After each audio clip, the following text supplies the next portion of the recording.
L'idée généralement répandue, c'est que les apôtres croyaient, et Paul en particulier, qu'ils devaient aller établir des églises partout dans le monde.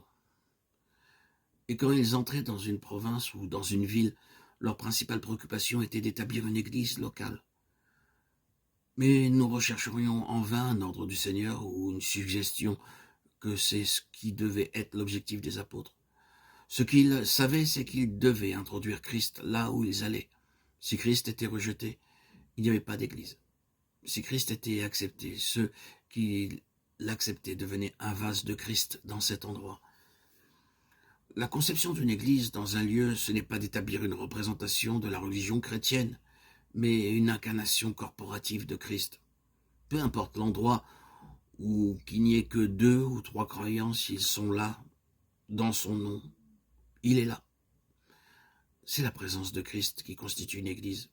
Et c'est l'accroissement et la conformité à Christ qui contribuent à la croissance et au développement d'une église. Dans le livre de l'Apocalypse, le Seigneur n'hésite pas à menacer d'enlever le chandelier si sa fonction essentielle cesse, malgré le fait que la forme chrétienne et l'activité soient présentes. La fonction essentielle et le critère final, c'est la présence de Christ. La présence du Seigneur a toujours été le facteur déterminant dans les valeurs éternelles. C'est la fonction suprême du Saint-Esprit d'introduire Christ en toutes choses et de rassembler toutes choses en Christ.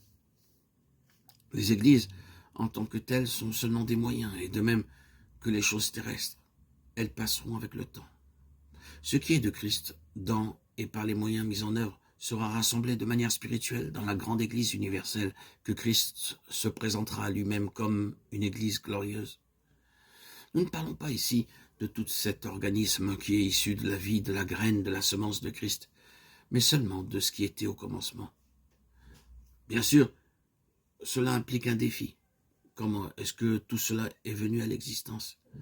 Le principe qui devait être étendu partout dans le monde était inhérent dans le choix et l'envoi par le Christ des 70 disciples. Et il les envoya 2 à 2 devant lui dans toutes les villes et dans tous les lieux où lui-même devait aller. Luc 10, 1. Une église locale, alors, ce n'est pas en premier lieu une chose constituée ou formée selon un modèle ou un processus, mais par la présence de Christ dans ces quelques-uns qui sont dans ce lieu. C'est baptisé dans un seul esprit pour former un seul corps. 1 Corinthiens 12, 13. Sont en effet Christ dans cet endroit.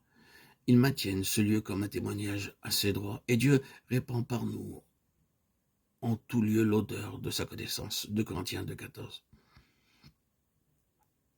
S'il échoue par rapport à ce qui est sa véritable fonction, cet organisme est mort. Continuons de privilégier la forme, si nous le voulons. Mais sachons qu'une église en tant que telle n'est pas plus sainte aux yeux du Seigneur que ne l'était le tabernacle à Shiloh ou le temple dans Jérusalem, une fois que la gloire fut partie, c'est-à-dire sans la présence du Seigneur. Ce principe auquel nous faisons référence s'applique aussi à tous ceux qui ont une quelconque responsabilité dans l'œuvre du Seigneur.